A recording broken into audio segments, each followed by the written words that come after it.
toujours un plaisir. Je vais accueillir maintenant mon prochain invité. Arnaud Touati n'est pas juste avocat, mais mon ami. Salut Arnaud, comment tu vas? Salut à tous, salut Jérémy. On a un écho de malade, hein. Ce fameux Ah ouais, écho putain, vient ça avec toi continue à chaque encore, fois. ça continue encore, putain, c'est Ouais, on a insupportable. un cabinet médical avec, avec l'écho. Tu m'entends mieux là ou pas? Ouais. Non, non, non, on a un écho, hein, toujours. Mais bon, on va faire avec, hein, de toute façon, sinon. La réserve. Ouais, pendant ce temps-là, je vais mettre le petit titre, la réserve stratégique crypto aux US. Hop. Allons-y. Alors, moi, Arnaud, en général, tu viens dans l'émission pour parler réglementation, loi, etc. Mais en vrai, ton Ouais. expertise, notamment sur ton compte LinkedIn, et j'invite tout le monde à aller le suivre, elle va un peu au-delà de ces éléments-là, puisque tu te positionnes aussi sur des enjeux, notamment politiques parfois. Et donc aujourd'hui, on va parler de la réserve stratégique crypto aux USA, qui a été officialisée par Donald Trump il y a quelques jours. Alors, on en a parlé déjà un petit peu ce matin avec Ulrich, mais ensemble, on va revenir un peu là-dessus. Puis surtout, on va échanger un peu et j'ai hâte d'avoir ton opinion là-dessus. D'abord, est-ce que tu veux que je fasse un rappel des faits ou est-ce que tu veux le faire? Ouais, vas-y, ça va me permettre d'essayer de voir si j'arrive à changer la config pendant que tu fais le rappel des faits. Ok, je coupe la caméra, j'essaie de réactiver le truc. Ça va Vas-y, aller je très t'écoute vite avec hein, parce plaisir. que c'est déjà. Ouais, vas-y. Mais Et, prends le temps, ok. prends le temps. Donc, effectivement, comme je l'ai précisé en début d'émission avec non, j'ai coupé mon micro au lieu de couper le sien. Oui, pardon, je disais, donc comme je l'ai précisé en début d'émission avec Ulrich, donc on est au courant que les États-Unis, via son nouveau président, souhaitent se constituer une réserve stratégique en crypto. Et on le sait depuis juillet dernier, à l'occasion de la conférence Bitcoin à Nashville, dans lequel il annonce devant un parterre de membres de l'écosystème crypto qu'il va constituer la première réserve stratégique, enfin pas la première, puisque le Salvador l'a déjà fait avant, mais une réserve stratégique en Bitcoin à ce moment-là. Et puis les mois passent, et petit à petit, on commence à comprendre que dans cette réserve stratégique, il n'y aura pas que du Bitcoin. Il y aura également de l'Ether. Bon, ça fait grincer un petit peu des dents, évidemment, mais bon, on se dit, ça va, hein, on verra la proportion.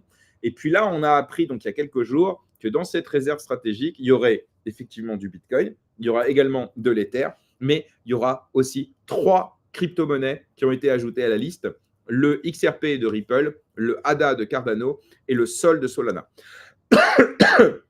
Alors à ce moment-là, évidemment, les fans de ces crypto-monnaies ont été ravis puisque les cryptos ont pris beaucoup dans la journée. Je crois que le ADA a pris, je sais pas, 80%. Le Sol a pris 20 à peu près. XRP aussi, ils ont pris. Enfin bref, donc évidemment, ces cryptos ont pumpé, comme on dit. Donc les holders, ils ont été contents. Par contre, les bitcoiners, eux, bah, ils sont tous montés vent debout face à cette décision parce qu'ils estiment que ces cryptos n'ont rien à faire dans une réserve stratégique. Et puis, on a vu aussi quelques commentateurs, Arnaud, mais d'autres également, qui sont venus en parlant de conflit d'intérêts, népotisme, etc.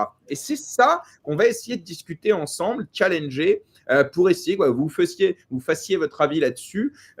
Voilà, Arnaud, les faits sont posés. Maintenant, voilà, dis-nous un petit peu comment tu as accueilli cette nouvelle et comment tu vois la chose. Alors, là, c'est peut-être mieux? C'est plus clair ou pas? Ouais, Oui. c'est mieux? Ok, bon. Super. Donc, comment j'ai accueilli la chose? Alors, déjà, j'ai accueilli avec plutôt du scepticisme, puisque en réalité, j'y surprends un peu les choses dans le contexte. Quand Trump a commencé sa campagne, et quand il a accéléré sa campagne, je pense notamment à l'été dernier, il a clairement autour de l'écosystème crypto, il y avait une sorte d'engouement très fort autour de lui et autour du fait que finalement il y allait avoir un avant et un après Donald Trump. Ce qui est pas complètement inexact, puisque dès qu'il a été élu, il y a quand même eu un pump de près de 30% sur le Bitcoin, et qu'il y a tout un tas d'autres cryptos qui ont suivi. Donc ça a plutôt été suivi d'effet de ce point de vue-là. On a simplement, à mon sens, oublié que Trump avait quand même déclaré il y a quelques années que le Bitcoin était une arnaque, Et c'est vrai que moi, j'ai du mal à concevoir qu'on puisse passer de l'arnaque à limite, ça va être un sauveur, ça va sauver notre économie, ça va nous permettre concrètement de se protéger d'un dollar qui est pas toujours, au firmament, etc., etc. Et donc en réalité, il y a eu un certain nombre d'événements qui sont intervenus qui m'ont appelé effectivement à un certain scepticisme concernant l'administration Trump sur la question de la crypto. Je pense au lancement de son jeton et de celui de son épouse, qui est intervenu à quelques heures à peine avant son investiture, ce qui déjà posait des vraies questions. Il y a eu clairement des manipulations. Alors, est-ce qu'elles sont intervenues sous son contrôle? J'en ai aucune idée, mais en tout cas, puisque la blockchain permet la traçabilité que d'autres ne permettent pas, ça permet de voir qu'il y a un certain nombre de choses qui se sont passées qui n'étaient pas très normales. On va dire ça comme ça pour rester poli. Et puis là, on a cette réserve stratégique. Alors, juste pour rappel, quand il a parlé de réserve stratégique, c'était à la Bitcoin conférence, Bitcoin, hein. À la rentrée, je crois que c'était en août, je crois, de l'année dernière.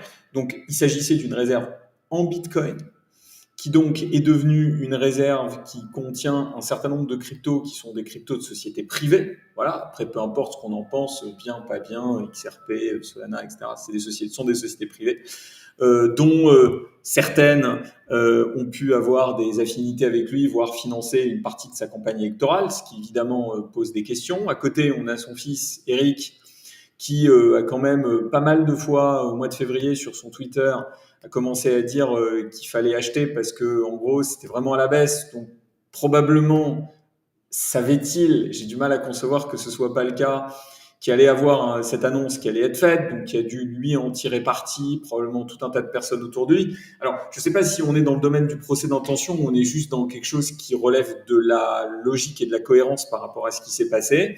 Et donc c'est vrai que je pense que c'est à la fois un vrai sujet effectivement que aux États-Unis on est autant de mélange des genres entre les affaires publiques et les affaires privées. On pourrait parler d'Elon Musk aussi, qui est à la fois le responsable de la rationalisation d'un budget d'État qui est quand même une grosse partie du financement de SpaceX et parfois de Tesla. Donc, ces mélanges des genres entre public et privé, il est à mon sens problématique. Alors souvent, la remarque qu'on me fait, c'est on me dit ouais, mais regarde, en France, il y a ouais. Attends, parce que sinon, tu ne peux pas faire les questions, les réponses, passer Vas-y, fais les questions. Vas-y, non, mais c'est parce que j'anticipe non, ce point justement, que tu vas reprocher. Donc, anticipe pas, sinon après, je te laisse. Mais non, ok. en tout cas, pour le coup, vraiment, si on reste sur la réserve stratégique, après, on peut parler de plein d'autres choses. Il y a déjà plein de sujets qui sont passionnants. Et effectivement, c'est vrai que Bitcoin avec Trump, c'est pas un long fleuve tranquille. On rappelle, en 2018, à mon avis, il n'avait pas compris l'intérêt de Bitcoin pour les intérêts américains, ni même la technologie, etc. Moi, je pense qu'à l'époque, il n'a juste pas compris. Il le voit comme un concurrent du dollar. Entre-temps, visiblement, il s'est entouré, il a compris, il a appris comment faire de Bitcoin une force pour les États-Unis. Parce qu'en fait, je pense que son objectif, il est que là. Il n'est pas pour les Bitcoiners, il n'est pas pour les crypto guys, il est pour les États-Unis et pour les États-Unis dans son acception large, c'est-à-dire que aussi bien pour son économie, mais aussi pour son tissu industriel crypto, pour la concurrence contre la Chine. Et en fait, je pense que c'est dans ce contexte-là qu'il ne faut pas voir chez Trump un mec qui est gentil avec les crypto guys ou qui est là pour tous nous enrichir. Non, lui, il est là pour faire de chaque élément économique, industriel, une force pour les États-Unis. Tu sais, c'est pareil pour l'IA. Quand il décide de lancer son grand plan de 500 milliards pour financer l'IA, il y a certainement des gars qui étaient au courant avant et qui ont tiré parti. On rappelle quand même qu'aux États-Unis, les parlementaires, ils peuvent investir. On voit Pelosi a fait des milliards en investissant dans des boîtes quelques semaines avant qu'on apprend qu'elle soit investie en bourse ou l'objet d'un gros investissement. Donc en soi, c'est pas Trump. Il n'a pas inventé ça, le mélange des genres entre le privé et le public. En revanche, sur la réserve stratégique, on sait que Trump et ses enfants, ils lancent un échange. Enfin, en tout cas, ils sont advisory, ils sont consultants pour le lancement de World Liberty Finance. Et en fait, on s'attendrait peut-être à ce que cet échange, eh ben, il tire parti de ça. En achetant, pourquoi pas, les cryptos avant qu'elles soient annoncées dans la réserve de valeur. On a vu le fils Trump dire c'est le bon moment pour acheter du Bitcoin et de l'ETH. Et il n'a pas fait ça sur les 3 cryptos qui ont été finalement annoncés dans la réserve stratégique. Parce que moi, c'est la première chose que j'ai été regarder. Est-ce qu'ils ont parlé de Sol, de Cardano ou de XRP quelques jours ou quelques semaines avant? Et en fait, personne ne l'a fait.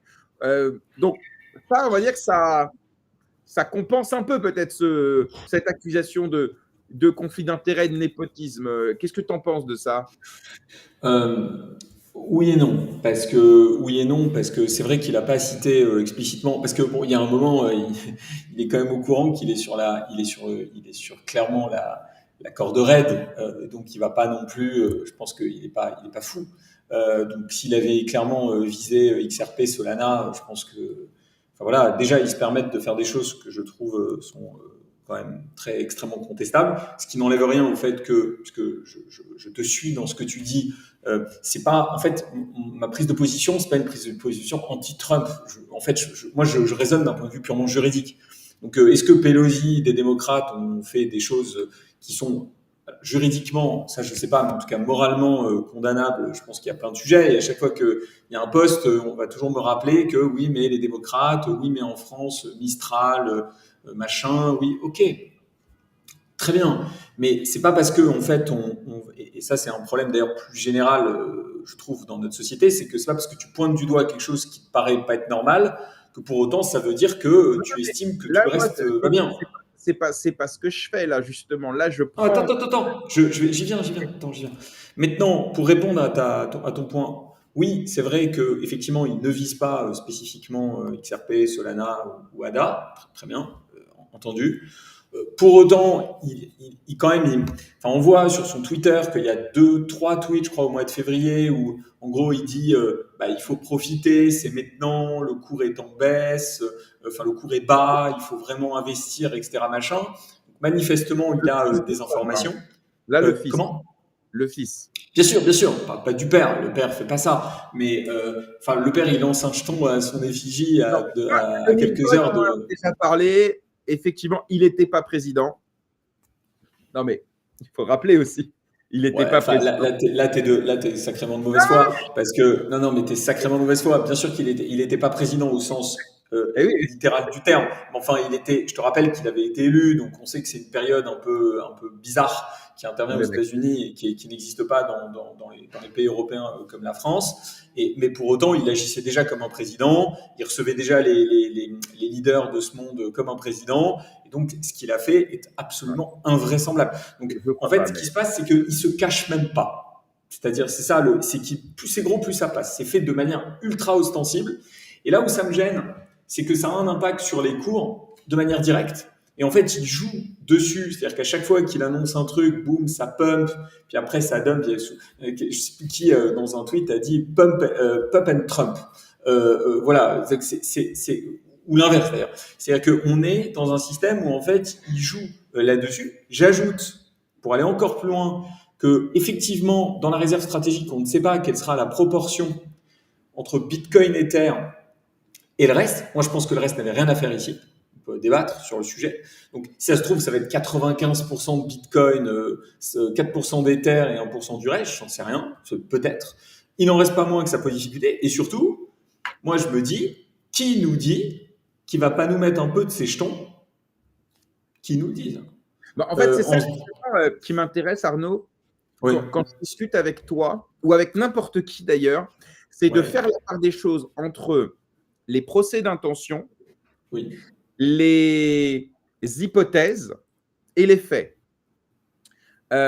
Effectivement, on ne sait pas s'il va mettre du Trump dans la réserve stratégique. Mais en même temps, il n'y a rien qui nous dit qu'il va le faire ou qu'il ne va pas le faire. Donc, moi, je ne parle pas de est-ce que peut-être un jour. Pour moi, ça, c'est du. Comment dire? C'est du. Oui, j'ai compris. Voilà. C'est de la conjecture. C'est de la conjecture. Voilà. Oui. Ça n'a aucun intérêt, de mon point de vue en tout cas, à part mettre à se créer des arguments de toutes pièces. Il n'y a pas aujourd'hui un monde dans lequel il met du Trump ou du Melania dans la réserve stratégique. Il il n'y a pas. Le jour où il y a, on commentera, on analysera. Voilà. Là, les faits, et on l'a rappelé en début d'émission et tu l'as refait ici, et pour moi, c'est fondamental, c'est les altcoins, donc XRP, Cardano et Solana, qui ont été ajoutés alors que c'était une surprise. On a dans les faits, il n'y a pas eu de spéculation avant l'annonce par Trump, les membres de sa famille, même le tsar des cryptos. Il n'y a pas eu un tweet, un truc pour essayer d'inviter à l'achat avant que ce soit annoncé. Donc, dans les faits, il n'y a pas eu ça. Par contre, parlons de l'opportunité de rajouter ces altcoins. Et ça, c'est un sujet qui est là, en l'espèce, qui existe. Il y en a beaucoup, comme toi, qui disent que ces cryptos n'ont rien à faire dans la réserve stratégique. Rien. Zéro. Pour une raison très simple. Pour une raison extrêmement simple. Alors déjà, avant d'arriver sur cette raison simple, je veux quand même dire une chose, c'est que oui, tu as raison. C'est exact ce que tu dis, c'est-à-dire qu'on peut faire des procès d'intention. Parfois, moi, c'est pas tant un procès d'intention, c'est juste que, tu sais, souvent, et peut-être on a tort, mais on anticipe l'avenir en prenant le passé et en extrapolant sur le passé. Et moi, ce que je vois simplement, c'est que Trump, pour l'instant, n'a aucune limite. Le fait de lancer un jeton, alors tu peux toujours me dire, il n'était pas président, mais enfin toi et moi, on sait que tu joues sur les mots, il s'est foutu ouvertement de la gueule du monde, et ce qu'il a fait, c'était inimaginable. Enfin, je veux dire, je pense que toi, comme n'importe qui nous écoute ici, n'aurait pas pu un jour imaginer, mais un jour, worldwide, ever, d'accord, qu'un président, alors vous me diriez, quand je t'ai eu au téléphone hier ou avant-hier, je t'ai dit, bon, allez, le président d'un pays un peu obscur, dictatorial, où tu as une figure, etc. Tu te dis, bon, à la rigueur, il fait un peu n'importe quoi. Bon. Ça m'aurait surpris à moitié, parce que je me dis finalement, ouais, mais on parle des États-Unis. On parle de ce qui est censé être la définition de la démocratie, du contre-pouvoir, etc. Et on a un type qui contrôle tout et qui lance un jeton à son effigie à quelques heures d'une entrée en fonction, et dans lequel il a investi lui-même. C'est un délire total. Arnaud, oui. Tu mélanges tout. Non, pas du tout. Pas du tout, pas du tout. Attends, parce que non, mais tu m'as fait oublier le fil de ma pensée. Pas du tout. Je te dis juste que si le type, je te dis juste que si le type peut faire ça, dans ce cas-là, effectivement, il n'est pas complètement incongru de penser que peut-être il pourrait intégrer ses propres jetons dans cette réserve en disant, bah, écoutez, moi je fais ça pour vous, Américains, on parle de moi, j'ai une belle valeur au niveau mondial, regardez tout ce que je fais, c'est dans votre intérêt à vous de financer des jetons qui m'appartiennent, je suis désolé. Non, mais je ne dis pas que c'est impossible, ce n'est pas le sujet. Là, le sujet, c'est il y a déjà suffisamment à parler de ce qui se passe pour ne pas parler de ce qui peut-être va se passer. Moi, mais je veux quand même m'expliquer pourquoi j'en ai parlé, c'est une extrapolation. Quand tu dis il a le pouvoir pour tout, il n'a pas de limite, etc. Aucune. Pardon de te rappeler. Aucune. En ce moment. Désolé. Qu'il a été élu, que les majorités qu'il a obtenues au Sénat, au Congrès, ils ont été élus par le peuple américain. Mais le principe d'un pouvoir, c'est d'en avoir des contre. Ce type-là, à l'heure d'aujourd'hui, il a le Congrès dans sa globalité, d'accord ?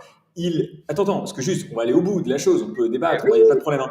Il a le Congrès, les médias, il les choisit, d'accord ? Il dit ceux qui ont le droit. C'est fake news. C'est pas parce qu'il a décidé à la Maison-Blanche de refuser un média qui refusait d'appeler le Golfe d'Amérique tel qu'il l'est, c'est désormais son nouveau nom, que pour le coup, il choisit. D'ailleurs, il y a CNN régulièrement dans les conférences de presse. Oui, tu as vu CNN tu as vu la journaliste de CNN qui pose une question pendant le débat avec Zelensky. Tu regardes, c'est très intéressant. Et où il lui dit non mais c'est bon, tais-toi, tu racontes des bêtises. Voilà. Donc en fait, en gros, il les fait venir pour les humilier publiquement. Donc au final, excuse-moi. Non mais encore une fois, la relation entre la presse et Trump, elle date pas d'il y a 3 jours. Les médias, pour au moins 85 ou 90%, sont anti-Trump, les médias système. Donc, c'est un peu normal que lui, il y en a certains qui l'aiment un peu plus que d'autres. C'est le jeu. Mais de là à dire qu'il est choisi, c'est légitime. Là, à la Maison-Blanche, il pose des questions et lui, il vient avec ses réponses. En tout cas, ok, bon, moi je suis beaucoup plus mesuré que toi et que sur ce sujet. Maintenant, sur la réserve stratégique précisément. Voilà, les trois, pourquoi est-ce qu'elles n'ont pas Ben, Quand je vais la réserve expliquer stratégique, pourquoi. Quel est l'objectif d'une réserve stratégique? C'est quoi l'objectif? Une réserve alors, je stratégique, te laisse répondre. c'est voilà, et l'objectif d'une réserve, c'est d'avoir quelque chose qui est stable, d'accord, qui a une certaine forme de stabilité, pour qu'au cas où il y ait un certain nombre de crises C'est pas monétaires qui stable. interviennent, L'or, c'est pas stable. Le pétrole, c'est pas stable. Regarde les mais cours. enfin, Ça veut dire quoi non mais alors stable? attends, non mais attends, on peut pas, attends, mais tu es vraiment en train de comparer le Cardano avec l'or? Non, je suis en train de challenger ta définition de la Ah, réserve. j'entends. Oui, non, mais d'accord. Mais il y a un certain nombre de matières. Enfin, je sais pas, l'or a un tout petit peu plus d'ancienneté que le Cardano ou que le Non, Solana. de la stabilité. L'or, est-ce que c'est un actif dont la valeur est stable? Est-ce que les céréales, c'est un actif dont la valeur est stable? Donc, est-ce que la stabilité, c'est une condition pour être Oui, intégré à une réserve de valeur? oui, Question. oui, bien sûr, c'est une condition puisque l'objectif d'une réserve de valeur, c'est de faire en sorte de pouvoir justement s'offrir une sécurité qui soit indépendante d'une certaine forme de volatilité des marchés. Or, on va intégrer dans cette réserve non seulement des cryptos qui ne sont pas la définition même de l'absence de volatilité. Hein. Je pense qu'il n'y a pas besoin d'expliquer et de prendre les cours de certaines de ces cryptos. Donc, elles sont loin d'être la définition de la stabilité. Tu réponds pas, Et tu réponds pas à mon. attends, je vais répondre. Et attends, je vais aller au bout de mes arguments si tu veux bien. Claire Chazal, je vais aller au bout ou Non, mais tu Apolline de Malherbe. dis Attends, stabilité. attends, attends, attends. Donc, pourquoi mais l'objectif d'une réserve, c'est de te protéger contre l'instabilité de ta monnaie, par exemple, de créer un havre de paix stable. Donc, par Non, pas du définition, tout. tu vas pas y ajouter des cryptos Mais c'est pas le qui rôle de la vacillent en stabilité. permanence. Et c'est pas le rôle de la réserve stratégique, frérot. Alors, c'est quoi le rôle d'une réserve Le dans ce rôle de cas-là? la réserve stratégique, c'est que se constituer un stock d'un actif Ouais, au ouais. cas où si demain il y avait une crise. Ah bah euh, merci, tu dis la même chose que ce que je suis en non, train de mais dire, ce que non, je suis en train de par dire. exemple, par exemple, je fais un stock de céréales, Ouais, d'accord? Parce que si ouais, demain le cours du céréal explose, j'en ai, d'accord? ok. Tu es d'accord avec moi que le céréal, c'est pas stable par définition, puisque c'est Non sujet. mais, ok, L'or, le alors, pétrole, c'est ouais. pareil. Je fais un stock de pétrole. Si demain, il y a une crise d'approvisionnement, de cours, etc., j'en ai un stock. Ça veut bien dire que le pétrole, ce n'est pas une valeur qui est stable. C'est tout sauf stable. L'objectif de faire, c'est de créer cette réserve, pour moi en tout cas, telle qu'elle avait été annoncée par le grand Donald en août dernier, c'était, à mon sens, précisément de pouvoir créer une réserve en crypto qui permettait de parer contre d'éventuels problèmes qui interféreraient au niveau monétaire, au niveau financier, l'écosystème mondial. C'était ça son Non. objectif. Et ben ok, ben moi je l'ai compris comme ça. On peut Non, débattre sur le mais non, mais sujet. non, Voilà. mais c'est ça qui est intéressant. Il présente la réserve, c'est lui et Cynthia Lumis, d'accord, qui est la sénatrice pro-crypto qui porte ce projet de loi. L'objectif de se créer la réserve stratégique de Bitcoin, et on ne parle pas d'altcoin pour l'instant. De C'est pour ça que Bitcoin. Hein. sans doute que sur la conclusion, on sera d'accord, mon Arnaud. Mais sur la notion de réserve stratégique sur Bitcoin, l'objectif, c'est pas ça. L'objectif, c'est de se dire que le Bitcoin, c'est une réserve qui est, un actif qui est limité et que par conséquent, Qui va il faut augmenter. Bien sûr. qui est limité, qu'il faut en avoir un stock stratégique aux États-Unis, notamment pour faire face aux velléités des autres États, la Chine, qu'ils mentionnent régulièrement, et qui pourraient, eux aussi, décider de se constituer. D'ailleurs, c'est confirmé, la Chine va se constituer une réserve stratégique en Bitcoin et en Ether. C'est confirmé depuis 2 jours. Donc, en fait, la base, ce n'est pas d'assurer la stabilité avec un actif stable, c'est d'en avoir au cas où il y a un problème. Bah ouais, mais Les alors, trois grandes encore une fois, diversifications. je répète, je suis complètement d'accord avec ça, cher ami. Et justement, merci de me donner du grain à moudre pour la seconde partie de ma réflexion, qui est que on ne peut pas se projeter de cette manière-là avec des altcoins, ça n'a strictement aucun sens pour plusieurs raisons. La première, c'est que leur valeur est évidemment ultra fluctuante, contrairement à le Bitcoin qui est alors, on peut toujours me dire oui, mais les choses pourraient évoluer, le Bitcoin pourrait fluctuer aussi énormément, etc., comme il l'a déjà fait. Certes, enfin, les altcoins sont beaucoup plus évidemment sujets à des altermoiements de marché que le Bitcoin. Et puis en plus, il y a une vraie différence. C'est que les altcoins dépendent de sociétés privées qui les émettent. Enfin, voilà. Donc, il y a enfin, je veux dire, le sujet est là. Dépendent de sociétés privées avec des intérêts privés et que on ne peut absolument pas comparer le Bitcoin dans ce qu'il est. Je suis pas un maximaliste de rien du tout. C'est juste un fait évident avec des cryptos qui ont été émises par des sociétés privées avec des intérêts spécifiques qui ne sont pas forcément les intérêts du taxpayer américain. Voilà, c'est ça le point aussi. Alors, non mais ok. Alors, en tout cas, voilà. Non mais ça, c'est intéressant parce que la notion de réserve stratégique, on fout un peu ce qu'on veut dedans. C'est ça le problème. C'est qu'on peut avoir aussi bien des matières premières comme des céréales qui sont, pardon, mais extraites par des sociétés privées qui peuvent faire des embargos, des limites de supply, etc. Le pétrole, c'est pareil. Le pétrole, évidemment que demain, l'Arabie Saoudite peut à tout moment décider de limiter la quantité de barils. L'or, c'est pareil, tu as des sociétés d'extraction minière. Et puis derrière, tu as aussi. Mais t'as pas une société, pardon, hein, qui a émis l'or. T'as pas une société privée unique. Mais l'émission, c'est important, mais l'émission de l'or, elle dépend de quoi? Elle dépend des sociétés qui l'extraient. Si demain, il y a une crise ou demain, il y a une entreprise qui décide. Mais non, mais c'est important. Et puis même, je vais te dire, dans une réserve stratégique, il peut y avoir aussi des monnaies. Il peut y avoir des devises. Il peut y avoir des bons du trésor. Il peut y avoir des obligations.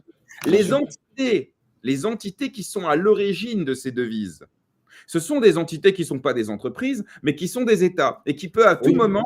Non, mais c'est pareil. C'est-à-dire qu'il y a des intérêts, il y a des rapports de force et il y a de la corruption qui fait qu'on peut décider d'émettre plus ou moins de monnaie, qu'on peut décider d'émettre plus ou moins d'obligations. Et en fait, que ce soit une entreprise ou un État, il y a je suis bien d'accord. Je suis bien d'accord avec ça. Mais je suis pas d'accord avec ça. C'est-à-dire que je pense qu'on peut pas comparer Ben non, parce que justement, une société, elle fait ce qu'elle veut. Si demain, elle a envie potentiellement de... La Banque centrale européenne, elle fait ce qu'elle veut. La Fed, elle fait ce qu'elle veut. Ouais, en tout cas, oui, mais d'accord, mais la Fed, elle dépend d'un gouvernement. La Banque centrale, elle dépend, enfin, plus ou moins, elle dépend de... De fait. Alors qu'une entreprise, au contraire, une entreprise, il y a des lois, etc. Et c'est plus difficile de contraindre un État ou la Banque centrale plutôt qu'une entreprise, si on veut aller sur ce terrain-là. Écoute, en fait, moi je trouve ça contradictoire dans cet écosystème depuis 10 ans de nous parler de décentralisation permanente etc. Et en fait, au final, d'accepter que dans une réserve fédérale, il puisse y avoir la crypto qui soit émise par une société privée. Et il suffit que demain, celui qui est à la tête de cette société fasse une connerie ou dise une bêtise sur Twitter pour que le cours diminue et que les taxpayers américains se retrouvent impactés. Je regrette, mais c'est pas du tout là. Et de comparer ça avec l'or et le fait que l'Arabie Saoudite, dans le cadre d'une crise pétrolière, y ait un impact derrière sur le prix du cours du pétrole, peut-être que in fine, ça reviendra à la même chose, sauf que c'est comparer des carottes et des tomates, quoi. Enfin, si tu veux, justement, j'essaye dans cet échange de prendre les problèmes que tu soulèves et de faire une analogie avec ce qui existe déjà. Je comprends, tu as raison. Je dis pas que voilà, mais je dis juste que là, pour moi, ça pose problème. Je fais un exercice de pensée qui, parfois, je pense en tout cas, est intéressant, de comprendre que les risques dont tu parles avec Bitcoin, avec Ether, d'ailleurs, Ether, c'est pareil, hein, c'est émis par une fondation, il y a des intérêts privés. Même chose. Et en fait, en soi, les risques dont tu parles, en fait, on a à peu près, peu ou prou, les mêmes avec les actifs d'une réserve stratégique aujourd'hui. C'est juste ça que je veux dire. Même si c'est un exercice de pensée qui est un peu difficile, de fait, c'est le cas. Alors, pas à la même échelle, parce qu'on contrôle peut-être moins facilement la décentralisation de l'or, les entreprises d'extraction, etc., ou les enjeux géopolitiques des pays de l'OPEP, que Cardano, peut-être. OK. En termes d'échelle, c'est différent. Mais fondamentalement, si on se dit qu'une réserve stratégique, c'est sur 20 ans, et qu'en plus, on ne connaît pas la proportion qu'auront ces cryptos dans la réserve stratégique crypto dans son ensemble, si on sait en plus que cette réserve stratégique crypto, en termes de montant, elle sera dérisoire par rapport au budget américain. Ouais, enfin, ça veut rien dire, ça. Ça veut rien dire. Ça, tu vois, ça veut rien dire. Ça veut juste dire. Mais non, mais quand même, c'est important que ça va pas. Non, mais d'accord, oui, non, mais d'accord, ok, mais ça, c'est pas une excuse qui permet de justifier tout et n'importe quoi. Et les taxpayers américains, moi, je te rappelle, parce que bon, Trump a été élu sur un programme économique. Pour l'instant, on est face à un pays qui a une inflation qui est absolument Mais vertigineuse. l'inflation, elle est antérieure à Trump. C'est pas lui qui l'a créée. Je dis pas le Non, mais il contraire. faut être honnête. Par contre, non mais attends, mais bien évidemment. Par contre, je te garantis que les taux les taux qu'il est en train de nous mettre, les tarifs douaniers qu'il est en train de mettre, Ouais. je peux t'assurer que ça va avoir un impact. Il n'y a pas besoin Mais d'être un économiste mais spécialisé sur le sujet. Tu vois. c'est tout Non, à fait mais ce que je veux dire par là, non, mais ce que je veux dire par là, c'est que du coup, il n'est pas illégitime que le contribuable américain s'interroge pour savoir si derrière il est normal de mettre de l'argent, son argent, dans des jetons privés, dans des alcools. Je suis Alors, désolé, la question elle se pose. Voilà. elle se Et c'est pose. pas, Elle se je suis pose. pas du tout un. Et by the way, juste entre nous pour éviter les amalgames, etc. Il Moi, n'y je en suis a pas du pas tout. entre nous, Non, tu mais sais très je le bien. sais, mais voilà. Moi, je suis pas du tout anti-Trump. Je pense qu'il y a des qualités chez toutes les personnes. Il y a des choses qui sont faites qui sont Mais, hyper pertinentes. Quant à Musk, j'ai pas besoin de débattre sur le fait que mais c'est revenons sur. quelqu'un. Voilà, mais simplement, je donne un avis parce que c'est ce que je vois et ça Non, me mais c'est pour ça que j'aime le challenger. Revenons sur cette réserve stratégique, parce qu'en fait, Oui, là, on a un commentaire, par exemple, qui me permet d'introduire la prochaine partie de cette discussion. Ce serait comme une réserve avec des actions Nvidia ou Google. ouais, Alors, là aussi, faisons un petit exercice de pensée.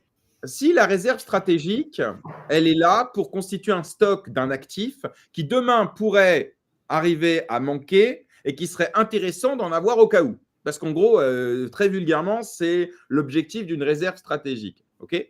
Si on considère que l'Ether alimente aujourd'hui la blockchain aujourd'hui qui est la plus utilisée en termes de, avec ses layers, c'est 30% du trafic. Solana, c'est la blockchain la plus populaire avec 40% du trafic. XRP, c'est peut-être demain la blockchain qui va être utilisée par toutes les États du monde qui veulent lancer des CBDC. Et donc, le XRP, on va en avoir besoin pour faire fonctionner ça. Cardano, j'ai un peu plus de mal, j'avoue, pour l'instant. Mais quand même, c'est 9e en market cap. Et c'est Charles qui, effectivement, a une notoriété. Il est quand même l'un des cofondateurs de Ethereum. Et donc, pour le coup, le fait d'intégrer son protocole dans la réserve stratégique, si demain Cardano est adopté, on sera bien content d'avoir un peu d'ADA dans les réserves pour… voilà. Bon, exercice de pensée. Cette réserve stratégique, est-ce que demain, elle n'est pas aussi un espèce d'incubateur crypto dans lequel le gouvernement va, et ce ne serait pas la première fois, décider d'investir dans ces fleurons nationaux. Typiquement, on parlait d'Elon Musk, Tesla ne serait pas là aujourd'hui sans le gouvernement américain. SpaceX ne serait pas là aujourd'hui sans le gouvernement américain. Alors, donc je vais te finalement, répondre. Je vais te répondre. pour finir ma question, Ouais. finalement, est-ce que cette réserve stratégique, elle peut pas avoir aussi un intérêt qui est celui de Donald Trump, c'est-à-dire America First, les entreprises America First. Et donc, si on doit les subventionner, les accompagner, etc., on le fera. Voilà. Alors, ok, pourquoi pas. Et ça fait, dans ce cas-là, la stratégie, elle serait claire. Mais si on le fait, il faut dénoncer tous les conflits d'intérêts potentiels. C'est-à-dire que, et c'est la même chose que j'ai indiqué tout à l'heure quand je te parlais d'Elon Musk, c'est la même chose. C'est-à-dire que,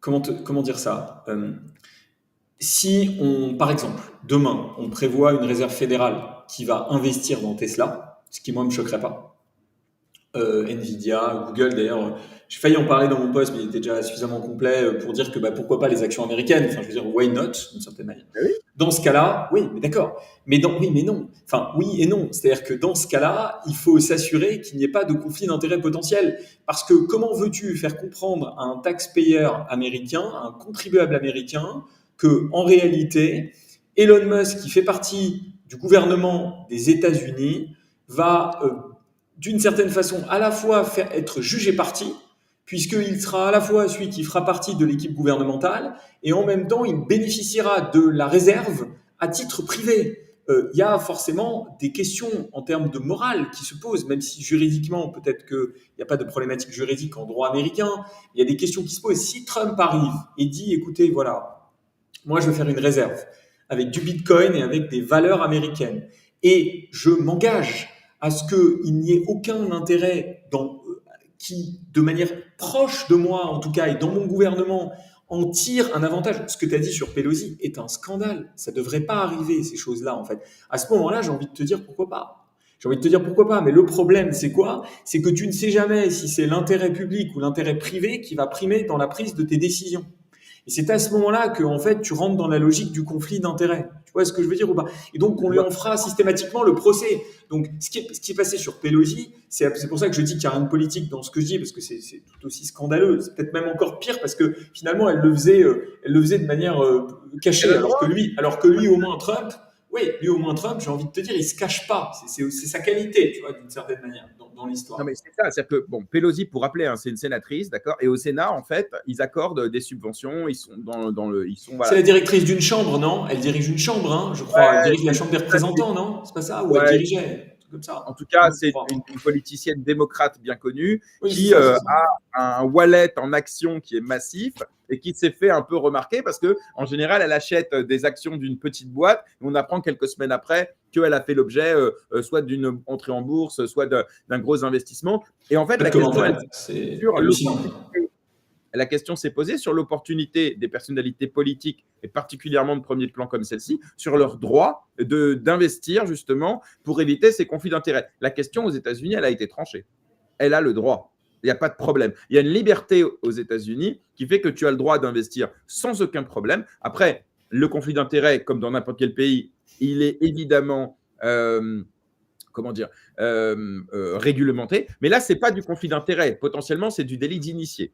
Donc, c'est encore un autre sujet. Mais Oui. en tout cas, pour ce qui est de cette réserve stratégique dans laquelle on pourrait mettre des actions américaines, etc., tu disais comment le taxpayer va accepter ça? Parce qu'effectivement, tu as raison, on en revient sur la notion de consentement à l'impôt. À un moment donné, est-ce que les taxpayers vont accepter qu'on fasse ça avec cet argent? En fait, je pense que la question ne sera pas, à mon avis, parce que les Américains sont très pragmatiques et avec Trump, ils n'ont jamais autant été, va pas être sur est-ce que ça profite à quelques-uns, mais surtout, est-ce que ça nous profite? Et ça, en fait, on le verra sur les performances de cette réserve stratégique.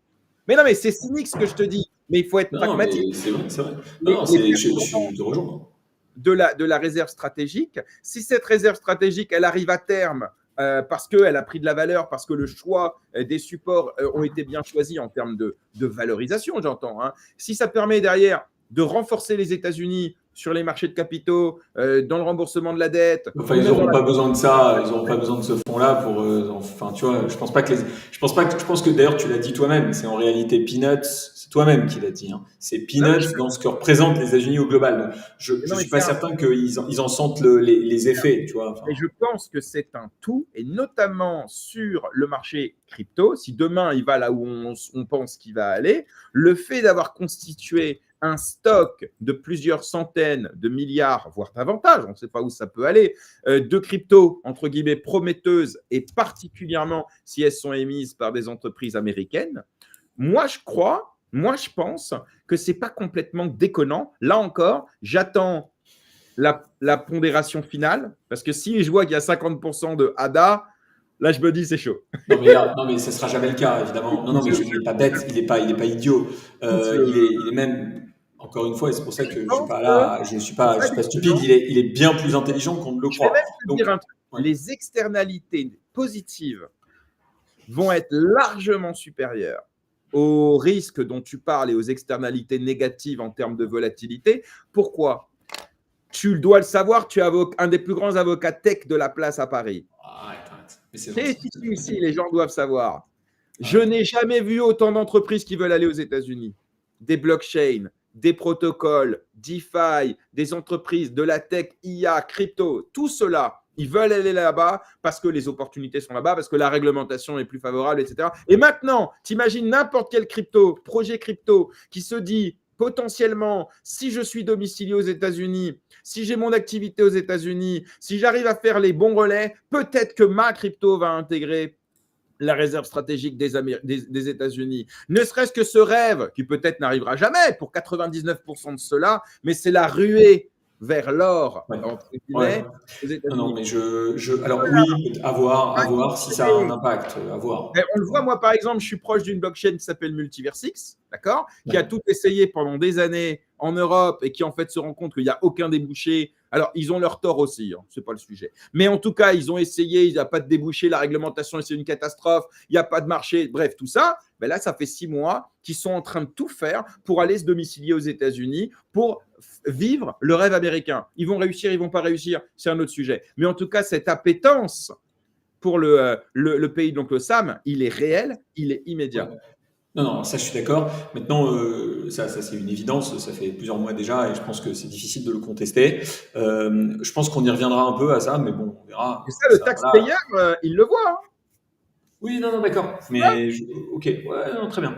Je pense qu'on y reviendra un peu, mais on verra. Je pense qu'il y a énormément d'avantages à être aux États-Unis, mais c'est très difficile. Ça peut être le rêve, mais ça peut surtout être le cauchemar aussi. Donc, il faut être très Ça, mesuré c'est l'histoire sur des États-Unis le depuis sujet. 200 ans. Hein. Ouais, non, non, je sais, mais il y a beaucoup plus de cauchemars que de rêves. C'est ça que je veux dire. Donc, il faut juste, nous, on voit le rêve parce qu'on a été éduqué à Walt Disney et à Disney+. Tu vois, c'est pour ça le sujet. Non, mais Maintenant, ouais, vas-y.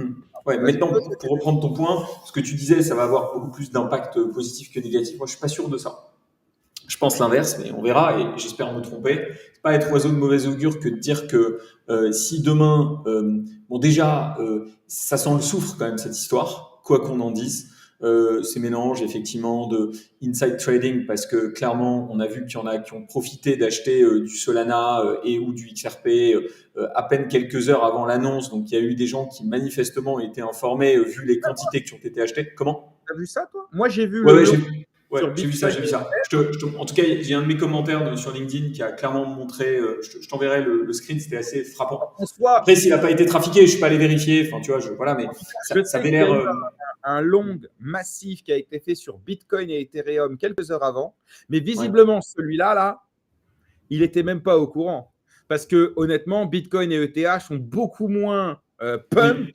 que les Ah, trois. c'est sûr. Lui, il était au courant. Mais c'est sûr, mais C'est bon, bon. moi j'ai du mal à croire que la personne n'était pas au courant, mais bon, après tout, why not? Ça peut arriver, des coïncidences parfois, mais enfin en général, les coïncidences, voilà, surtout sur les marchés financiers. Donc il y a ce sujet-là, il y a le mélange effectivement de clairement, je pense, alors clairement, non, en tout cas potentiellement plutôt.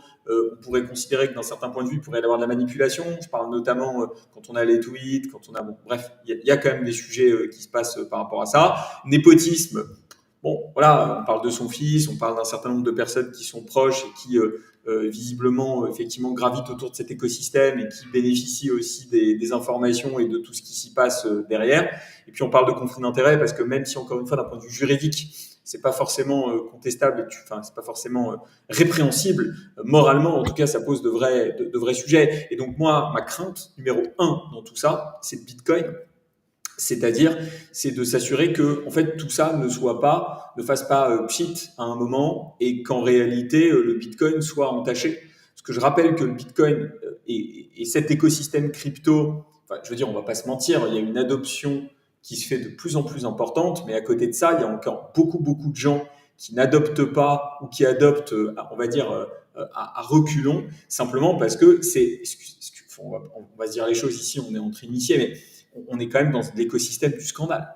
On est dans l'écosystème enfin, je veux dire, il y a quasiment tous les ans, tous les 2 ans, il y a soit un FTX, il y a un Celsius, il y a, sans parler des hacks, sans parler des choses comme ça. Alors, à tort ou à raison d'ailleurs, parce que ça existe beaucoup dans d'autres écosystèmes tech et on en parle beaucoup moins. Mais ce que je veux dire, c'est qu'il y a un prisme la crypto, c'est sulfureux, c'est dangereux, etc., dans la tête d'un certain nombre de personnes.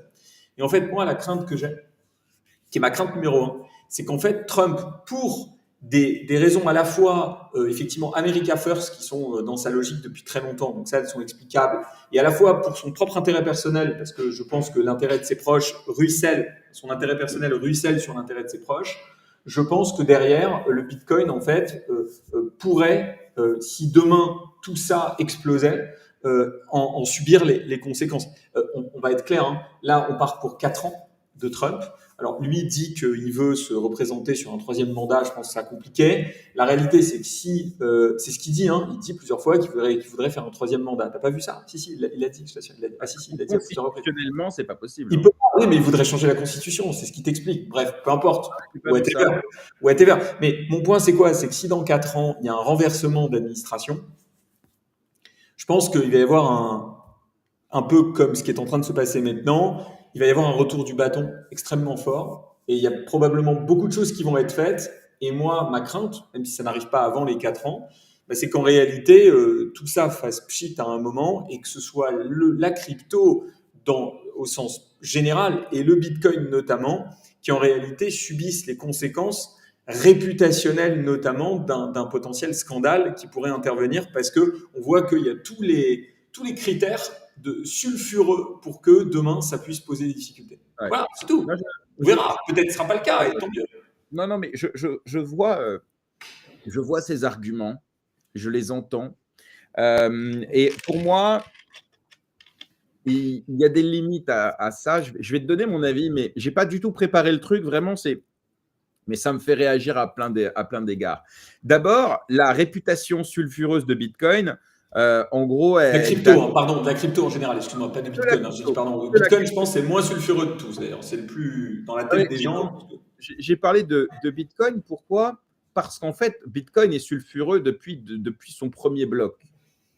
Et ensuite, les cryptos sont arrivés avec les ICO, les NFT, les hacks, tout ça. Et en vrai, ceux qui n'aiment pas Bitcoin pour telle ou telle raison, de toute façon, ils trouveront toujours quelque chose pour ne pas l'aimer.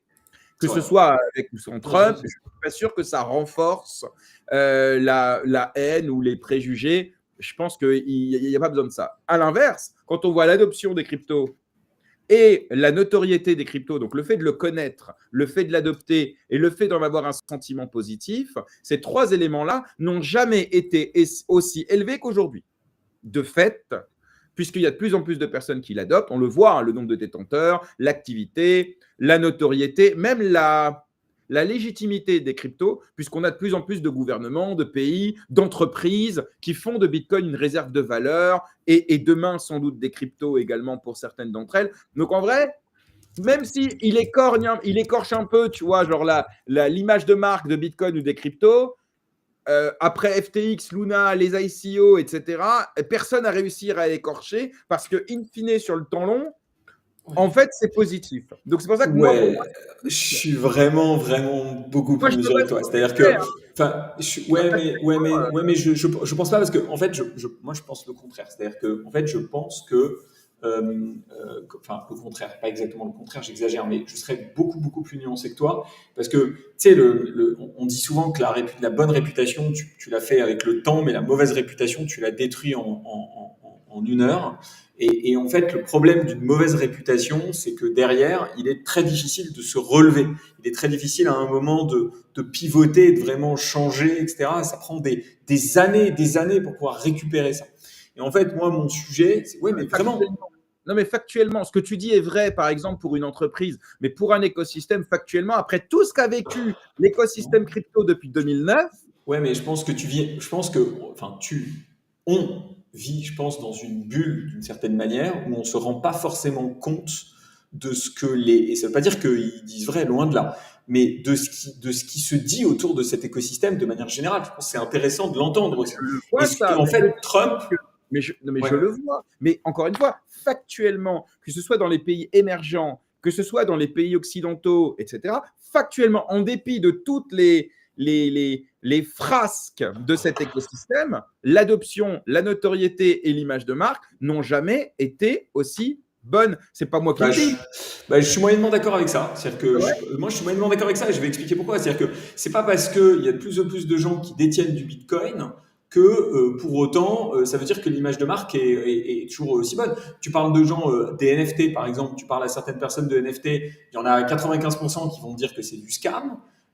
Tu parles effectivement, en fait, les gens investissent dans le Bitcoin parce que dans la crypto en général, pour des raisons souvent spéculatives, financières, et tant mieux. Enfin, je veux dire, ils veulent gagner de l'argent et c'est très bien. Ils veulent une forme d'indépendance financière aussi, etc. Il y en a un certain nombre, pas énormément, je pense, qui croient vraiment à ça depuis longtemps. On les connaît tous, on gravite dans cet écosystème depuis longtemps, donc on en connaît. Mais la plupart des gens, c'est pas parce qu'ils investissent dans le Bitcoin et qu'ils commencent à se dire que l'infrastructure, il y a des choses intéressantes, que pour autant, ils peuvent pas dire de l'autre côté, ouais, mais en fait, c'est quand même un peu l'empire du scandale, c'est quand même ultra sulfureux, c'est quand même machin, tu vois. Donc, je pense pas que la réputation soit forcément particulièrement bonne. Ce que je veux te dire, c'est que ça, c'est du bruit. parce que factuellement, tiens, je prends un exemple là dans les commentaires de Edouard, salut mon Edouard, la réputation des NFT au départ c'était hype et finalement aujourd'hui c'est mort, personne n'en veut, même dans l'industrie du jeu vidéo, etc. Mais en fait, mais non, mais il a raison, factuellement. Mais de fait, tout ça, c'est du bruit. Parce que la réalité, c'est que si demain, il y a un besoin de cette technologie, peu importe comment les gens ils en ont entendu parler, ils l'adopteront. Bitcoin, c'est pareil. Malgré tous les préjugés, malgré tout ça, dès lors que les institutions financières, les États, les particuliers, ils se rendent compte que finalement, ça répond à un de leurs besoins, en vérité. Oui, d'accord. Mais en fait, ce que je veux dire, c'est que imagine que si demain tu travailles dans une équipe tech d'une grande boîte et que tu dois aller convaincre un board d'investir dans la crypto et que tu as Trump qui lance son jeton, excuse-moi, et qui après fait une réserve dans laquelle il décide de mettre des jetons privés et puis d'ici quelques mois, il y a un scandale parce qu'en fait, le Solana perd 70% de sa valeur et que en réalité, on se rend compte que la réserve baisse, que lui dit je suis pas responsable, que truc, que machin. Et après, tu veux, toi, venir expliquer à un board de personnes qui ont entre 50 et 70 ans, qui sont un peu de la vieille école, eux, ils vont te dire, attends, regarde la crypto. En fait, ce que tu dis est vrai, mais tout ça, pour moi, c'est de la poussière qui va retomber. Regarde après le hack. Non, c'est de la grosse poussière. C'est de la grosse regarde poussière. Regarde le hack de FTX. Ouais. Après ça, tout le monde m'a dit ouais, de toute façon, tu verras. Après ça, les institutions, les trucs, les nanani, c'est trop, c'est systémique. Frérot, ça fait pas beaucoup de temps, FTX, ça fait 2-3 ans. Aujourd'hui, le truc, il n'a jamais été aussi adopté, il n'y a jamais eu autant d'ETF, il n'y a jamais eu autant de pays. Attends, je t'explique juste, Jérémy. Mika, on en parle. Mika, ça vient d'où, Mika, ça vient d'où? Ouais, Mika, je veux dire, mais Mika, ça a été discuté avant FTX, mais il y a un avant et un après. C'est-à-dire que, non, mais attends, tu vas voir où je veux en venir. Ça veut dire que Mika, le texte, puisqu'on parle beaucoup d'Europe et du fait que c'est compliqué, la réglementation en Europe, etc., machin, il y a un avant et un après FTX. FTX est arrivé, ça a bouleversé l'écosystème réglementaire européen, vraiment, profondément. C'est-à-dire que on a mis des règles qui vont au-delà de ce que les banques doivent faire sur du fiat. Donc, on peut pas dire genre ouais, mais en fait, c'est arrivé au final, c'est un petit grain de sable, mais bien sûr que non, ça a eu un impact absolument stratosphérique sur l'écosystème. Donc non, je crois pas ça. Je crois pas ça. Je crois que honnêtement, les velléités de l'Europe à réguler et le lobby bancaire, pour moi, expliquent beaucoup plus la dureté de Mika que le crash de FTX. Les deux, c'est l'alignement des intérêts, c'est-à-dire l'alignement, c'est l'alignement des intérêts réglementaires. FTX, par exemple, aux États-Unis, c'est pas ça qui a poussé à ce qu'on ait une régulation plus claire ou plus dure. Non, mais si, parce que en fait, ce type de scandale-là est un prétexte idéal pour un certain nombre de personnes pour aller dans leur intérêt, ce qui est encore une fois la nature humaine. C'est pas critique, c'est juste un état de fait. Tu vois, voilà. Et là où effectivement je suis en désaccord avec toi et je suis totalement en accord avec la personne qui commente ici, mais 100%, c'est que ces scandales-là font énormément de mal, beaucoup plus qu'on ne le croit, que je pense que s'il n'y avait pas eu ces scandales-là, l'adoption aurait été beaucoup plus rapide qu'elle ne l'est maintenant, et que même s'il y a un certain nombre d'institutionnels qui s'y mettent, je suis désolé, sur la pointe des pieds, très lentement, et alors que, pardon de faire souvent la comparaison, mais l'IA OpenAI a fait en un mois, en fin 2022, en 2 semaines, plus que ce que l'écosystème crypto a fait en évolution pendant 10 ans, cher ami. Donc, on va comparer parce que l'IA, ça fait 40 ans. En tout cas, de mon point de vue, non. Parce que l'IA, c'est le nouveau nom qu'on donne au machine learning qui existe depuis 40 ans. Donc, en vérité, les cryptos sont beaucoup plus jeunes que l'IA et on verra dans 30 ans. Si tu veux, mais moi, je pense qu'une des différences et qui explique il y a la compréhension, la facilité de faire comprendre l'intérêt. Donc ça, c'est plus facile sur l'IA que sur la blockchain, c'est certain, parce que ça se voit tout de suite. Et il y a les scandales, cher ami. Et il y a le côté réputationnel autour, où tu vas voir beaucoup de gens encore, énormément en réalité, et tu leur parles de crypto, c'est limite s'ils ne disent pas que tu sens mauvais, si tu veux. Mais voilà. Comme à l'époque, il y a quelques années, l'IA, tu parlais de ça à quelqu'un et en fait, personne connaissait ça, ou alors on nous parlait de oui, mais il n'y avait pas. Non, mais d'accord, mais il n'y avait pas la réputation de l'IA dans la science. Mais c'est différent. Mais ça n'a rien à voir. Mais non, mais ça n'a rien à voir parce que Mais non, mais non, parce que quelqu'un va pas te dire, je vais pas faire d'IA parce que j'ai vu Terminator, tu comprends, j'ai Mais peur. Par contre, la science-fiction et les romans fiction liés à l'IA, je peux t'assurer, hein, tu parles de l'IA il y a quelques années, les gens te disent, moi je touche pas parce que c'est dangereux, la machine va faire à ma alors, place, on va perdre nos emplois. C'est Je suis, pas. je suis pas sûr que ce soit, ok, mais je suis pas sûr que ce soit du tout comparable avec la crypto où il y a eu beaucoup d'événements, enfin beaucoup, en fait pas tant que ça quand on compare à même d'autres écosystèmes, mais on a focal dessus. Il y a un côté en plus qui est du n'importe quoi d'ailleurs, qui est de tout le temps dire que la blockchain c'est le paradis du blanchiment, enfin c'est ce sont des absurdités totales. Et donc au final, bah, C'est moi ça je, que moi, je dis. En fait, Arnaud, c'est-à-dire c'est ça que j'essaye de te dire, et en fait, je crois que sur ça, on sera d'accord, c'est qu'en fait, les opposants aux cryptos, à Bitcoin, etc., ils n'ont pas besoin de ça. Ils peuvent inventer tout et n'importe non, mais quoi. alors attends, oui, mais là où à mon avis, je pense que tu oublies un pan dans l'histoire, c'est que je suis tout à fait d'accord avec toi pour ceux qui sont déjà convaincus que la crypto est mauvaise. Par contre, il y en a beaucoup qui, à mon avis, sont encore ouverts à découvrir, à apprendre, etc. Et je pense que si demain, alors tu m'as dit il ne faut pas faire des conjectures, mais moi je pense qu'il y a un cocktail explosif qui pourrait déboucher sur un scandale, parce qu'il y a tous les éléments politiques, juridiques, moraux qui rentrent en ligne de compte, et que si demain il devait y avoir un scandale d'État aux États-Unis qui touche à la crypto, eh bien je pense que ça aurait un impact très significativement défavorable sur l'écosystème, sûrement encore bien pire que FTX, Luna et consorts, et que probablement on n'en sortirait pas indemne tous. Voilà, c'est tout ce que je dis, parce qu'on Non, non, parle mais des États-Unis, on parle pas de, enfin voilà. voilà, je vais pas citer Et de en noms de fait, pays et en plus fait, petits, mais enfin, alors, sur ce que tu dis, c'est incontestable que si demain tout explose, ça va aller mal. Et là, personne ne peut le nier.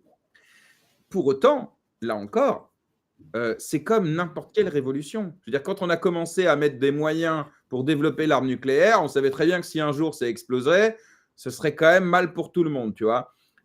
En fait, on n'a rien sans rien. Et la question, c'est quelles sont les externalités positives comparées aux externalités négatives. C'est-à-dire, qu'est-ce qu'on risque de perdre et qu'est-ce qu'on risque de gagner. Et là, c'est là où je crois la balance, elle est intéressante sur cette réserve stratégique, sur la politique pro-crypto. On voit la SEC qui est en train d'abandonner toutes les enquêtes crypto une après une pour laisser justement l'écosystème se structurer et créer une régulation claire. Je crois que tout ça apporte un terreau favorable avec des externalités positives supérieures à court terme et potentiellement derrière un risque. Mais en fait, comment on pourrait faire autrement? Il faudrait que tous ceux qui touchent, écoute bien, hein, que tous ceux qui touchent à la régulation et à la politique crypto aux États-Unis n'aient pas de wallet pour éviter évidemment les conflits d'intérêts, mais ça veut dire qu'on fait faire ça par des petits hommes gris, par de la bureaucratie, sauf que ça, je crois que ce n'est pas la meilleure des solutions. Qu'est-ce qu'il faudrait faire? Il ne faudrait pas faire de réserve stratégique en crypto parce qu'il y a un risque que les cryptos sont volatiles et finalement. non, je t'arrête. Hein. Non, mais très clair ce que tu dis. Il faut une réserve stratégique en Bitcoin. Point. C'est ce qu'il a annoncé, le Loustic. Hein. Il est venu à une conférence de Bitcoiners et il a dit, sa promesse de campagne, je vais faire une réserve en Bitcoin. D'accord? Il arrive et il commence à te mettre des choses qui n'étaient absolument pas prévues, Ça, c'est où vrai. il y a des débats qui se posent sur les intérêts privés mêlés aux intérêts publics, etc. Et en plus, je te rappelle qu'il pousse le vice jusqu'à faire un tweet dans lequel il dit Cardano, il parle de Solana, il parle de XRP, et après, sûrement repris par un conseiller en com ou par son fils qui a dû lui envoyer un texto en lui disant écoute papa, t'as un peu oublié l'objectif primaire, c'était quand même le Bitcoin et éventuellement l'Ether. Et là, il rectifie et il fait ouais, by the way, il y a quand même le Bitcoin et l'Ether. Je les oublie pas parce que j'y crois vraiment. Enfin, je veux dire, voilà, enfin, tout est dit. Non, non, Quoi. oui, évidemment, la communication de Trump est erratique et je crois qu'il n'est pas 100% celui qui s'occupe de ce sujet. Bon, maintenant, Non, l'idée. j'en doute pas, effectivement. Ouais. Évidemment, ça en soi, il n'y a pas de sujet. Mais pour moi, encore une fois, et j'essaye avec un tout petit peu d'humilité, de dépasser les Ok, tweets, t'as et raison, t'as raison. il avait oublié le Bitcoin et l'Ether parce que pour lui, ça lui semblait évident. À la fin, on lui a dit, mais frérot, rappelle-le parce que là, sur Twitter, c'est en train de grogner, etc. Ok, je refais un tweet. Sur le coup, c'est amusant. Évidemment, on en parle, C'est on pas en amusant, débat. c'est un peu, bon, moi je trouve ça, enfin moi je trouve ça révélateur en fait, plus qu'amusant. Je trouve ça Révélateur. révélateur parce que ça veut dire que le Bitcoin est en réalité subsidiaire. Je suis Non, je crois désolé. pas. Je crois pas. Ça, c'est une autre interprétation, mais alors là, on ne sait pas. Donc, on part en conjecture. Moi, pour moi, c'est juste qu'à mon avis, Bitcoin et Ethereum, en fait, c'était tellement évident que ça valait pas le coup d'en faire un tweet, parce que la vraie annonce, c'était que les trois Ok, altcoins rejoignaient possible.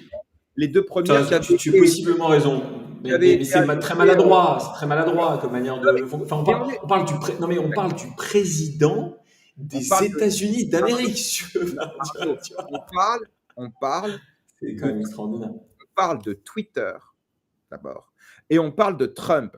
Tu ne peux pas attendre à ce que Trump fasse la même chose que Biden. Biden, tu les vois, ses Ça, c'est sûr. conférences de presse. Tu les Ça, vois, c'est son sûr. compte Twitter. C'est pas lui qui écrit. Les conférences de presse, elles sont policées, il se passe rien. Il répond quasiment à aucune question. Quand déjà, il est capable Quand il de répond, quand il répond. une réponse. Et à côté de C'est ça, ça. tu as un Trump qui tweet moins réactivement que Musk, mais qui tweet un peu ce qu'il pense, et, Ouais, etc. c'est pas Les difficile. conférences de presse, il se passe des vrais trucs, il y a des vraies réponses, et des fois, c'est maladroit, mais c'est normal. Et en même temps, Non, Trump, c'est pour je dis ça pas, qu'il a été élu. non, je dis pas le contraire. Je suis pas en train de l'attaquer là-dessus. Je dis juste que je ne suis pas complètement certain que ça soit juste un oubli. Mais peut-être que j'ai tort parce que Mais justement j'ai tendance, naïf, moi hein. j'ai tendance plutôt à le surestimer là-dessus et à penser qu'en réalité, Non, on le voit. effectivement, Il y a des il a scènes, peut-être un peu changé de fusil d'épaule là-dessus. il y a Voilà, des c'est tout. scènes pendant sa campagne où on le voit en train de regarder un débat de Biden, et il dit à sa meuf qui s'occupe de son Twitter, tiens, tu peux tweeter ça, et puis il lui cite le truc un peu à l'arrache, et elle cite, elle fait, attends, tu peux le modifier. Non mais clairement, il y a un Ouais. côté, mais en Il y a un même côté temps, amateur. Il y a un côté amateur quand même, hein, il y tu a un vois, côté, en vrai. il y a un côté amateur, mais en même temps, qu'est-ce qu'on préfère? Un côté amateur un peu où on oublie un truc, c'est chiant et tout, ou le côté Alors, extrêmement je vais te policé répondre. Je vais et te en fait répondre. tellement très fake? Je vais te répondre. Pour moi, c'est pas blanc ou noir. Et le problème qu'on a, c'est que en fait, quand Donald Trump fait un tweet comme ça, il a un impact direct sur les marchés, au-delà du rôle Et on géopolitique fait et rien dans ce stratégique qu'il peut cas-là. Et on avoir. ne fait rien Oui, dans ce cas-là. mais d'accord, mais non, c'est pas ça. C'est juste que, en fait, dans la vie, non, mais non, dans la vie, on a des responsabilités. Quand on est président des États-Unis d'Amérique, on tweete pas comme ça, genre à l'arrache, comme tu dis, on demande à sa directrice com, etc. Parce que derrière, il y a des gens. Oui, Derrière, il y a des vies, des il y a des gens qui spéculateurs, il y a des investissent, il y a des gens qui spéculateurs. perdent, qui gagnent de Oui, l'argent, tu vois? Tu vois ce mais que je veux dire? frérot, c'est comme, encore une fois, il y a des spéculateurs. D'accord? Quand tu investis dans les cryptos, tu vas pas me dire que dans ceux qui ont acheté du ADA, ils l'ont acheté parce qu'ils ont envie de faire fonctionner le protocole Cardano. Donc, Non, à mais un moment donné, il faut certainement. être Non, mais on est responsable. Et d'accord. là, On est je vais me d'accord. faire des Oui, mais ennemis. Mais à un moment donné, quand tu décides d'investir dans les crypto-monnaies pour la partie spéculation, je ne parle pas, tu achètes de l'Ether j'ai compris parce ce que que tu vas me tu veux dire. Bah, t'en subis et les conséquences à un si ça moment baisse. Oui, donné, tu sais j'ai très bien compris. qu'à tout moment, il y a un mec, que ce soit Charles, que ce soit Trump, que ce soit Musk, qui à tout moment peut décider de faire varier le cours avec un tweet. C'est un fait. Et d'ailleurs, je vais te dire, si tu fais du levier, tu sais que ce risque, il est multiplié par autant. Et en vrai, elle est là la réalité. Quand tu regardes le pump de suite à l'annonce de la réserve stratégique, ça fait ça, et dès le lendemain, ça revient quasiment à l'équilibre. Donc en fait, c'est un mouvement de spéculation qui a dégagé tous les gens qui étaient sur levier, mais les gens qui étaient sur levier, mais c'est des gens qui prennent le risque de ce tweet qui va faire tout changer. Et on le sait, si ce n'est pas Trump, ce sera quelqu'un d'autre. C'est ça que je veux dire, là, un peu de responsabilité individuelle. Ouais, ok.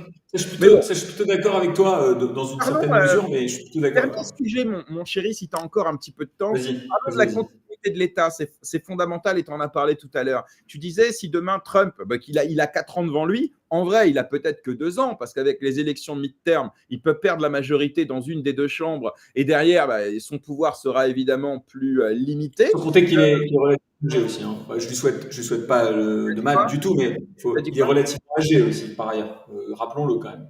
Ouais. Enfin, voilà. Bon, Ah alors, oui. bon, ok. Mais non, mais si on dit ça, on doit le dire de tout le monde, et dans ce cas-là, on dit rien.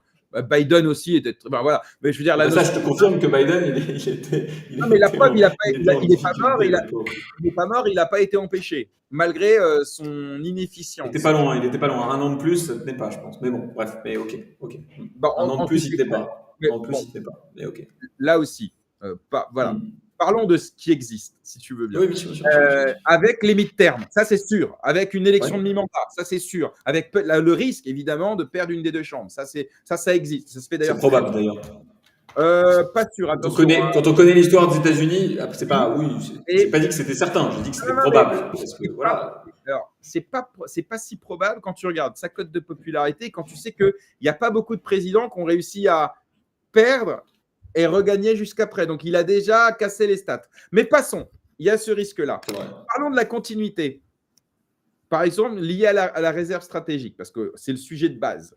Si demain, il y a une nouvelle majorité ou un nouveau président qui est élu, à ce moment-là, effectivement, tout peut changer. Parce qu'on sait que la réserve stratégique, c'est 20 ans, mais on sait aussi qu'un nouveau gouvernement peut décider de revenir sur les engagements du précédent. Et donc, à ce Oui. moment-là, ça peut avoir des variations sur, ils peuvent vendre, ils peuvent décider d'en racheter, ils peuvent décider d'ajouter des nouvelles cryptos, ils peuvent décider d'en retirer. Donc, typiquement, il y a tout à fait cette possibilité-là. Mais il y a aussi la possibilité que Trump, même si lui ne peut pas être réélu une troisième fois, que le prochain président soit dans la continuité. Si le bilan de Trump est considéré comme positif par les Américains, ils peuvent voter pour son successeur. Oui, Tu bah, vois. c'est Vance de toute façon. Non, mais ça j'entends. Je dis pas le contraire. Hein, je dis pas le contraire. Ce que je veux dire simplement, c'est que parce que ton point, c'est quoi? C'est de dire que en fait tout ça. Le fait de créer une réserve stratégique engage les États-Unis sur le temps long. Oui, Pour autant, la politique, c'est généralement le temps court. 2 ans, 4 ans, tout à 8 fait. ans quand tu peux faire 2 mandats, mais c'est Tout pas à aussi fait. long.